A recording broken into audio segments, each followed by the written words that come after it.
Assalamualaikum warahmatullahi wabarakatuh. Halo teman-teman semua, perkenalkan nama saya Amelia dari program studi Manajemen Bisnis Syariah Fakultas Ekonomi dan Bisnis Islam kelas E pada semester 4. Nah, pada video kali ini saya akan menyampaikan materi presentasi kelompok 6 dengan judul Pengelolaan Kualitas yang merupakan tugas mata kuliah Manajemen Operasi dan juga Produksi.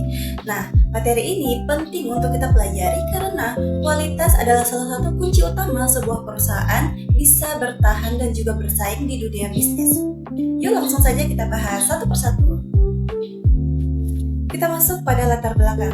Nah, seperti yang kita ketahui bahwa di era globalisasi seperti sekarang, persaingan bisnis antar perusahaan semakin ketat, yang dimana setiap perusahaan dituntut untuk terus beradaptasi dan juga memenuhi kebutuhan konsumen yang semakin berkembang.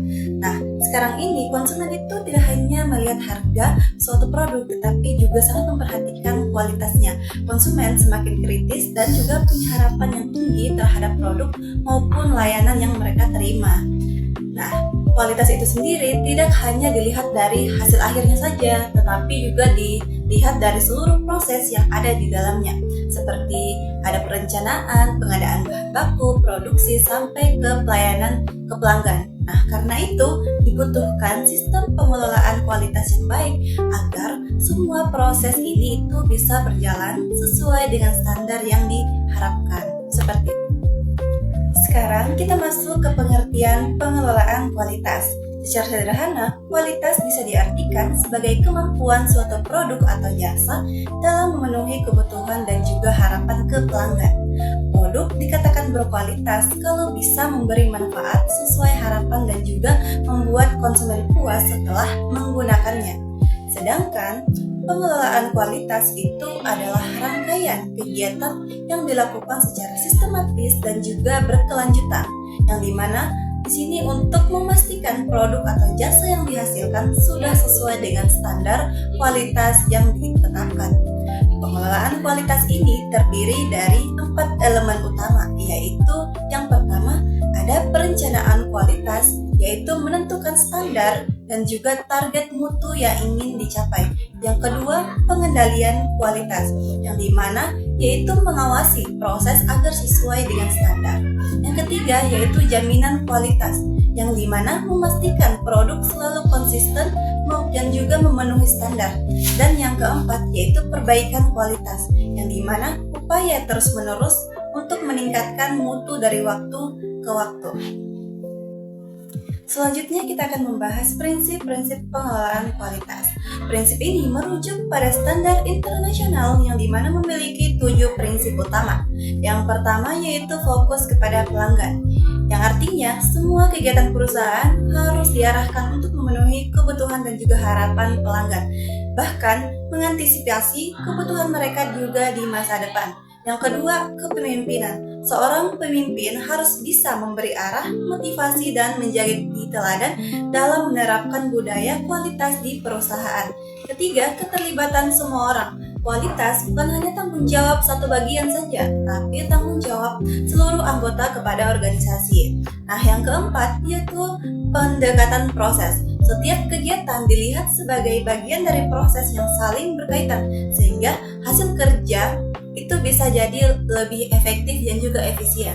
Yang kelima yaitu perbaikan berkelanjutan, yang dimana perusahaan harus bisa terus berupaya meningkatkan kinerja dan kualitas dari waktu ke waktu, tidak boleh berhenti berinovasi. Yang keenam yaitu pengambilan keputusan berbasis data. Keputusan yang baik harus didasarkan pada data dan juga fakta, bukan hanya perkiraan atau asumsi saja. Dan yang ketujuh yaitu manajemen hubungan, yaitu membangun kerjasama yang baik dengan pemasok, mitra kerja, dan juga pelanggan. Karena perusahaan tidak akan bisa berjalan sendiri untuk mencapai kualitas yang optimal. Lalu, apa saja tujuan dari pengelolaan kualitas? Nah, tujuannya yaitu untuk memenuhi kebutuhan pelanggan, kemudian meningkatkan efisiensi kerja, mengurangi kesalahan produksi, dan juga meningkatkan daya saing perusahaan di pasar. Sedangkan manfaatnya bisa dirasakan oleh dua pihak, Bagi perusahaan, manfaatnya yaitu adalah meningkatkan keuntungan, mengurangi biaya produksi, dan juga meningkatkan reputasi perusahaan itu sendiri. Sedangkan bagi konsumen, manfaatnya adalah mendapatkan produk yang berkualitas, pelayanan yang lebih baik, dan juga kepuasan yang lebih tinggi. Jadi itulah tadi tujuan dan juga manfaat yang didapat dari pengelolaan kualitas. Kemudian, ada beberapa faktor yang mempengaruhi kualitas suatu produk atau jasa, yaitu sumber daya manusia. Karena manusia adalah faktor utama penentu kualitas, dan juga ada teknologi yang membantu meningkatkan akurasi dan juga efisiensi produksi. Kemudian, ada juga bahan baku, karena kualitas bahan baku itu menentukan kualitas produk akhir. Kemudian, proses produksi yang harus terkontrol agar hasilnya konsisten. Dan yang terakhir yaitu manajemen, yang dimana manajemen ini berperan untuk menentukan arah kebijakan kualitas perusahaan itu sendiri.